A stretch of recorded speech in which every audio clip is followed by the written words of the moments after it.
Hi friends, welcome to the day 8 lecture of our crash course. So today we are going to discuss our BFM one-liner with MCQs day number 8. So let's start our discussion with the money laundering, right? So the first point is last lecture में दोस्तों मैंने आपको TCS के बारे में बताया था, यानी tax collection at source. So we were discussing liberalise remittance scheme. So हम लोग अपने डिस्कशन को कंटिन्यू करेंगे लिबरलाइज रेमिटेंस स्कीम पर. सो पहला पॉइंट आप देख सकते हैं, the first point is regarding the loan purpose. तो देखिए ये लोन पर्पज़ यानी किस चीज़ का लोन के पर्पज़ के बारे में बताया जा रहा है. मैंने आपको NRI लोन के बारे में बताया था, तो उसी के बारे में बताया जा रहा है कि देखिए आप लोन ले सकते हैं पर्सनल या बिजनेस रीजन के लिए. जैसे मान लीजिए कार आपको खरीदना है या एक छोटा सा बिजनेस स्टार्ट करना है, लेकिन आप लोन को चिट फंड के लिए, फार्मिंग के लिए, रियल एस्टेट के लिए यूज नहीं कर सकते हैं, right. So this is the point. तो NRI को जो लोन मिलता है उसके रिगार्डिंग बताया जा रहा है. प्रोसीडिंग है, प्रोसीड हैंडलिंग. तो मान लीजिए कि यदि आप एक नॉन रेजिडेंट इंडियन है, NRI है या PIO है यानी पर्सन ऑफ इंडिया ऑरिजिन है, और आपको एक लोन मिलता है, तो मनी जो है, पैसा जो है आपके NRO अकाउंट में जाएगा भारत में. तो आप जो है लोन मनी को आउट ऑफ द कंट्री नहीं ले जा सकते. तो फिर से मैं समझा रहा हूँ दोस्तों, आप मान लीजिए NRI हैं या PIO हैं और आपको लोन मिलता है, तो मनी कहाँ जाएगा, पैसा कहाँ जाएगा, आपके NRO अकाउंट में जाएगा जो कि भारत में रहेगा. ऑब्वियसली मैंने बताया था आपको कि जो NRO अकाउंट होता है वो भारत में रहेगा, राइट. और उस पैसा को, लोन मनी को आप आउट ऑफ कंट्री नहीं ले जा सकते हैं. इसे कहा जाता है प्रोसीड्स हैंडलिंग. नेक्स्ट है हमारा रिपेमेंट सोर्स. ये क्या होता है, तो जब आप लोन का वापस पे बैक करेंगे, व्हेन यू पे बैक द लोन, तो मनी, पैसा कहाँ से आएगा, भारत से आएगा, ठीक है. तो आप ये जो पैसा हो सकता है जो आपको अब्रोड मिला हो वो हो सकता है, या आपके इंडियन अकाउंट से मिला हो, जैसे NRO, NRE, FCNR अकाउंट से मिला हो, ये हो सकता है. तो रिपेमेंट सोर्स के बारे में बताया जा रहा है कि जब आप लोन को वापस पे करेंगे, so money should come from India. पैसा कहाँ से आना चाहिए, भारत से आना चाहिए, right. So it can be money from you receive from abroad और from Indian account like NRO, NRE और FCNR अकाउंट.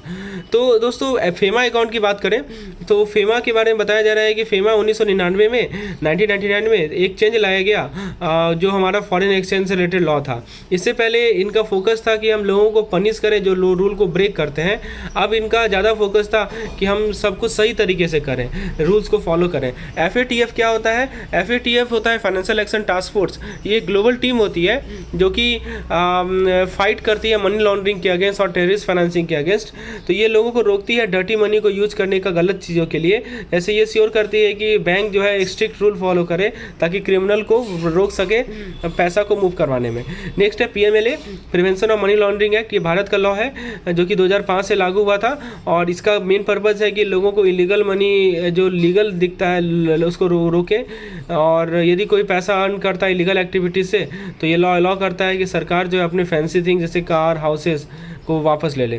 दोस्तों ODI की बात करें, ODI होता है हमारा ओवरसीज डायरेक्ट इन्वेस्टमेंट. तो बेसिकली इसका मतलब ये होता है कि आप पैसा इन्वेस्ट कर रहे हैं कंपनीज या बिजनेस में दूसरे कंट्रीज़ में. ODI का मतलब ये होता है ओवरसीज डायरेक्ट इन्वेस्टमेंट. तो आप इन्वेस्ट करना अपना पैसा को कंपनी या बिजनेस इन अदर कंट्री. जैसे मान लीजिए कि आप भारतीय निवासी हैं और आप अपना पैसा किसी फॉरेन कंपनी में रखते हैं, तो इसे कहलाया जाता है overseas direct investment. So if you are Indian and if you put your money into the foreign company, so that's called overseas direct investment. EFC क्या होता है, एक्सचेंज एंड फॉरेन करेंसी. तो एक तरह का स्पेशल बैंक अकाउंट है जहाँ पे आप फॉरेन पैसा जो आप कमाते हैं उसको आप रख सकते हैं. जैसे मान लीजिए कि दूसरे कंट्री में काम करते हैं और आपको फॉरेन करेंसी में पेमेंट मिलता है, तो आप उस पैसा को EFC अकाउंट में जमा कर सकते हैं. RFC क्या होता है, रेजिडेंट फॉरेन करेंसी अकाउंट, जहाँ पे आप फॉरेन पैसा रख सकते हैं जब आप भारत में हो. जैसे मान लीजिए कि आप NRI हैं और आपके पास डॉलर्स हैं, तो आप उन सभी डॉलर्स को कहाँ रख सकते हैं, RFC अकाउंट में रख सकते हैं जब आप भारत में हो. ये सब पॉइंट को ध्यान रखना है. पहला सवाल, क्या प्राइमरी रेस्ट्रिक्शन है लोन के यूज पे. तो अभी मैंने आपको बताया कि लोन को आप यूज़ कर सकते हो. ऑप्शन नहीं कर रहा है किसी पर्पज़ के लिए यूज़ कर सकते हैं.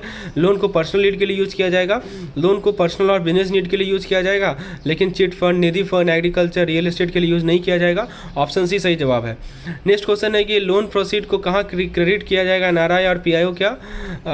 तो ऑप्शन ए के लोन प्रोसीड को भारत से बाहर रेमिट किया जाएगा, लोन प्रोसीड को NRO अकाउंट में क्रेडिट किया जाएगा, लोन प्रोसीड को किसी फॉरेन अकाउंट में क्रेडिट किया जाएगा, या डोमेस्टिक सेविंग अकाउंट में डिपॉजिट किया जाएगा.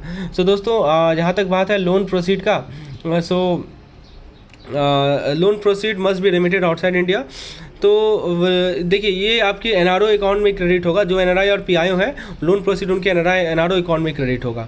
फेमा एक्ट के अंतर्गत क्या सिग्निफिकेंट चेंज हुआ एज कम्पेयर टू फेमा में स्ट्रिक्टर क्रिमिनल पेनल्टीज लाया गया, फेमा शिफ्ट हो गया सिविल एंगल से क्रिमिनल एंगल में, FEMA did not bring any change, FEMA replace FERA without any change in approach. सही जवाब दोस्तों, फेमा शिफ्ट हो गया सिविल एंगल से क्रिमिनल एंगल से सिविल एंगल। एक्चुअली उल्टा लिखा गया है, यहाँ पे पहले क्रिमिनल एंगल होगा उसके बाद सिविल एंगल होगा। मैंने बताया ना कि जो स्ट्रिक्ट रूल था उसको उसमें थोड़ा सा लीनियंट किया गया।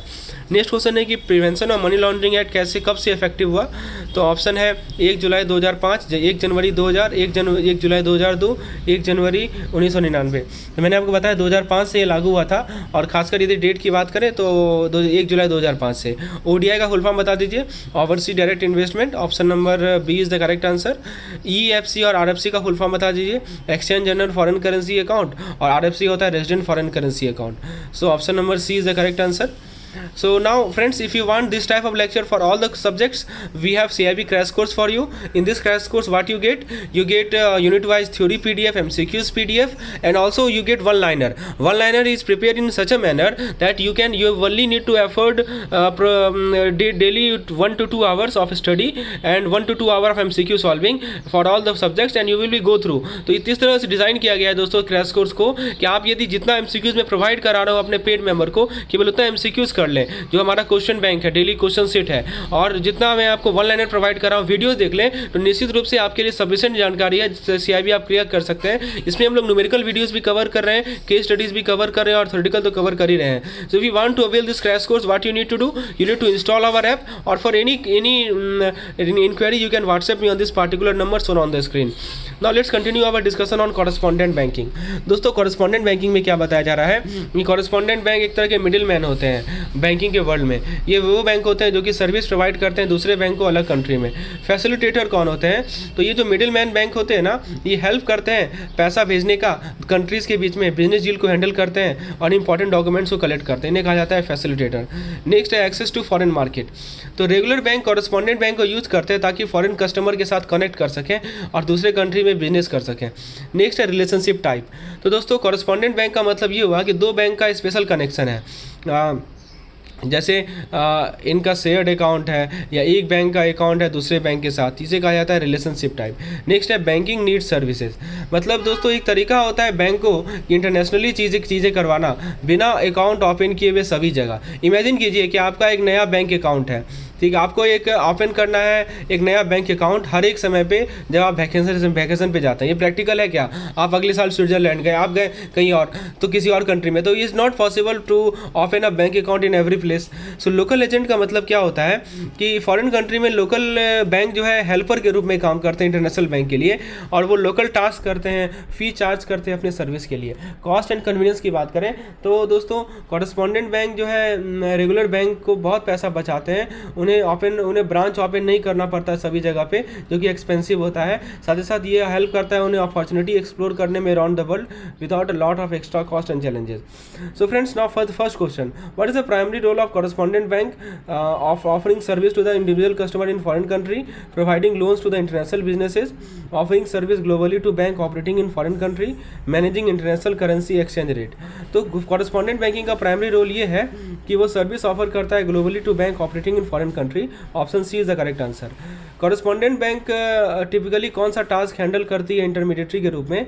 Credit card service for local customer, facilitating business transaction for international corporation. Option B is the correct answer. Next question है कि why do bank use correspondent bank? Bank क्यों कॉरेस्पॉन्डेंट बैंक को यूज़ करती है बताइए? ताकि लोकल बैंक के साथ कॉम्पीट कर सके, अपने ब्रांच को अब्रोड स्टैब्लिश कर सके, फॉरेन मार्केट को एक्सेस कर सके और इंटरनेशनल क्लाइंट को सर्व कर सके। तो देखिए सिंपल सी बात है कि फॉरेन मार्केट को एक्सेस करना और इंटरनेशनल क्लाइंट को सर्व करना, this is the main purpose. Next question है कि किस तरह का relationship correspondent bank typically involve करती है? तो म्यूचुअल अकाउंट होता है दो बैंकों के बीच में। Option D is the correct answer. कैसे कॉरेस्पॉन्डेंट बैंक एड्रेस करती है बैंकिंग नीड्स को बिना अकाउंट रिलेशनशिप को मेंटेन किए हुए? ऑप्शन ए कर रहा है कि क्रेडिट सर्विस प्रोवाइड करती है इंटरनेशनल क्लाइंट को, बी कर रहा है लोअर इंटरेस्ट रेट प्रोवाइड करती है, एजेंट के रूप में काम करती है स्पेसिफिक सर्विस के लिए, ग्लोबल ब्रांच नेटवर्क को स्टैब्लिश करती है। तो कॉरेस्पॉन्डेंट बैंक क्या करती है दोस्तों? एजेंट के रूप में काम करती है कुछ सर्विस के लिए। कॉरेस्पॉन्डेंट बैंकिंग में एजेंट के रूप में कौन काम करता है फॉर इंटरनेशनल बैंक? तो international corporation, local bank in foreign country, government regulatory agency, independent financial consultant. तो दोस्तों कॉरेस्पॉन्डेंट बैंकिंग में एजेंट के रूप में हमारे लोकल बैंक काम करते हैं, जो फॉरेन कंट्री के लोकल बैंक होते हैं they acts like an agent for international bank in foreign country. की एडवांटेज क्या है कॉरेस्पॉन्डेंट बैंकिंग सिस्टम का? तो पहला ऑप्शन कह रहा है कि ये ग्लोबल ब्रांच नेटवर्क के नीड्स को एलिमिनेट करता है। दूसरा कह रहा है कि इसमें ज़्यादा कंट्रोल होता है फॉरेन ब्रांच पे। तीसरा कह रहा है कि ऑपरेशनल कॉस्ट को कम करता है। और चौथा पॉइंट कह रहा है कि ये सर्विस को डायरेक्टली प्रोवाइड करता है इंडिविजुअल कस्टमर को फॉरेन कंट्री में। सो ऑप्शन नंबर डी ये इज़ द करेक्ट आंसर कि यहाँ पे आपको ग्लोबल ब्रांच नेटवर्क के नीड को एलिमिनेट करना, this is the main purpose. Friends, we have subject wise specific crash course also. So if you want for enroll for BFM, we have BFM crash course also. So in this crash course what you get all the content which is essential for your 1 month preparation of CIV examination.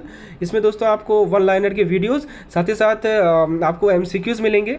MCQs sufficient है ताकि आप इसमें numerical MCQs, case studies और आपके theoretical MCQs involve है। So if you want to get access to all this content you can just WhatsApp me on this number और you can just install the app. The app link is provided in the description section. So the rest data will be provided to the paid member. So if you want to get access to all this, please enroll in our course. That's all.